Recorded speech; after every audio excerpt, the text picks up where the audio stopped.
Attorney. Yung request naman niya ay gusto lamang niya na yung ating mga proseso ay galangin at hindi siya ipadala sa United States of America na hindi pa niya ma-prove yung kanyang innocence po. Attorney, di magpaliwanag siya sa Amerika. Una, wanted siya ng Federal Bureau of Investigation, FBI.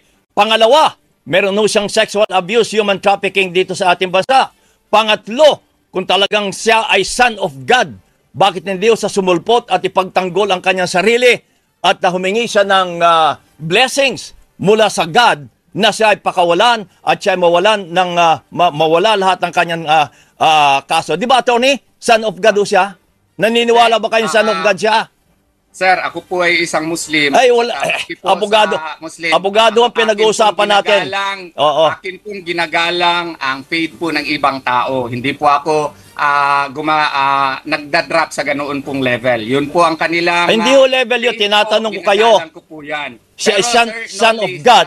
Kung siya ay son of God, Attorney, kung maakusa ka in the future po ng, let us say, rape din, napadismiss mo na, and then you will find out later na inosente ka naman talaga, choice mo rin po yun, Sir Nolly, na i-insist na wala kang kasalanan and you don't have to surface. That is within our rule of law po, Sir Nolly. Hindi.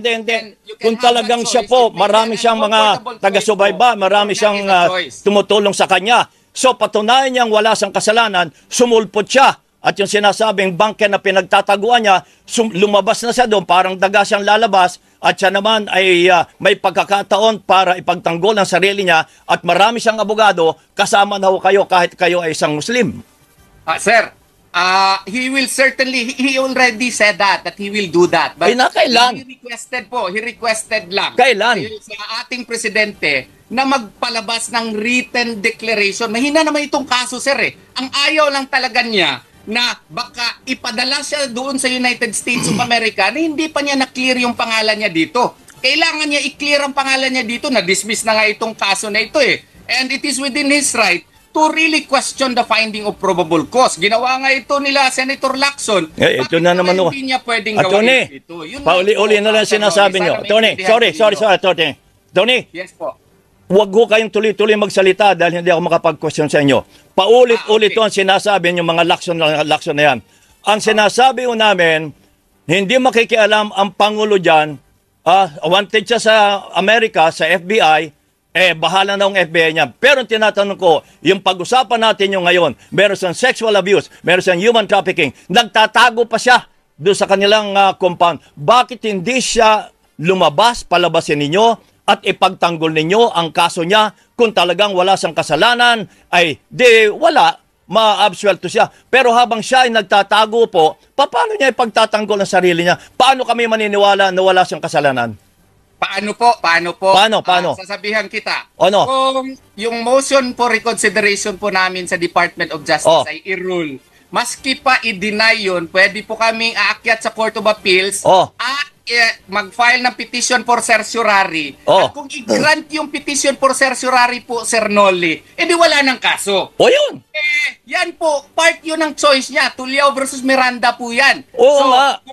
Kung ma-prove niya yung innocence doon, na wala palang probable cause, choice din po niya under our rule of law po, Sir Correct. Nolly. Puro rule of law kayo, Attorney. Walang visa po yun. Pero, duwago ang inyong kliyente, ayaw niyan lumabas. Patunayan niyang wala siyang kasalanan.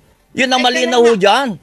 Sir Nolly, pwede nga niyang patunayan yung kanyang na wala siyang kasalanan based on our rules of court po. Kasi kung ang DOJ, baka magbirakulo, magsasabi na wala pala siyang kasalanan, mag-render ng resolution na wala siyang kasalanan, and then mag-file ng motion for withdrawal of information in court, hindi pa siya nag-surrender and then the court will grant it. That is within our rule of law po. Okay, rule of law. At saka, garanting lang. Patuloy Teka muna, Attorney. Teka muna, Attorney, sandali lang.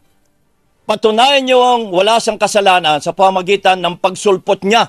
Magpakita siya, harapin niya ang DOJ, harapin niya ang mga kaso niya, doon kami maniniwala na siya ay tapat talaga sa kanya sinumpaan, sa kanya mga alagad, na yung mga kaso niya ay hindi totoo, patunayan niya. hindi ho pwedeng siya'y nagtatago sa lungga at sasabihin yung mga rule of law, ay paano kami maniniwala sa rule of law, attorney? Sir, Ha? sir, hindi pinapatunayan nga niya po. Ay, anong patunay?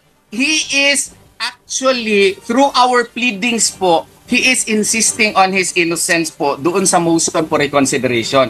Ang problema lang kasi natin, Sir Nolly, is yung ating mindset po, kailangan talaga nandun siya physically present. The accused also has the right, the option po, to insist on his innocence. Choice po niya yun without surrendering. That is within our rule of law po, Sir Nolly. Siguro hindi maintindihan masyado sa mga non-lawyers, pero it is within our rule of law po na option niya yon. Questionin niya yung information, invalid yun, yung warrant of arrest, questionin. At kung ma-deny, pwede kami aakyat sa Court of Appeals. At kung mag-grant po ng Court of Appeals na invalid pala yung information at saka warrant of arrest, wala nang kaso.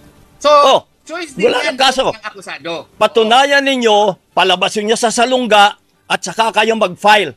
Ha? Ay kahit tumatawa kayo, kahit attorney kayo, kami pangkaraniwang tao, ang alam namin ang taong may kaso ay dapat lumabas at ipagtanggol ang kanyang sarili. Lalo na po ang isang tao na katulad ni Pastor Kibuloy na Son of God.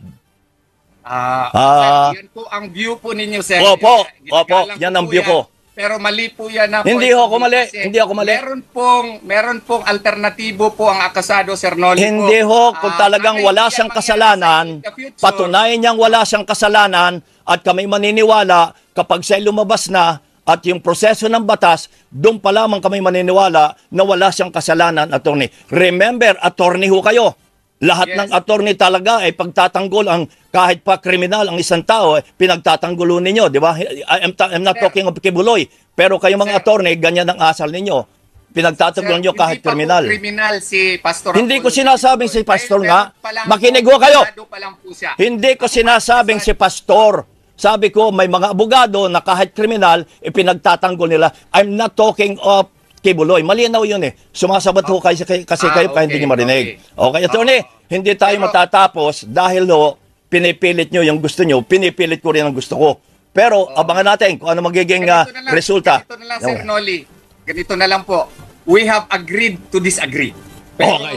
We have agreed to disagree. Sa ating saligang batas, po sa ating mga batas po, na may choice talaga yung akusado. May choice din. Na i-insist niya yung kanyang innocence na hindi kailangan maging physically present before the jurisdiction of the court. Especially in this case na may banta po sa kanyang buhay. At saka may threat po na i-extraordinarily render siya doon sa United States of America. Sana po galangin din natin yung kanyang desisyon kasi I could not impose my choice to my client po, no? Ang akin pong trabaho is to present the alternatives to my client and it is up to the client to choose which of the alternatives that he will choose. Ano po maintindihan po ninyo? Hindi ko naintindihan Maraming salamat po. We agree to disagree, attorney, sabi mo nga. Attorney ka, ako ay pangkaraniwang tao. Broadcaster lang ako. Attorney, maraming salamat po sa pangalan po ng ating mga kapatid na Muslim. Maraming salamat po. Si Attorney Israelito Torion, ang abogado po ni Pastor Apollo.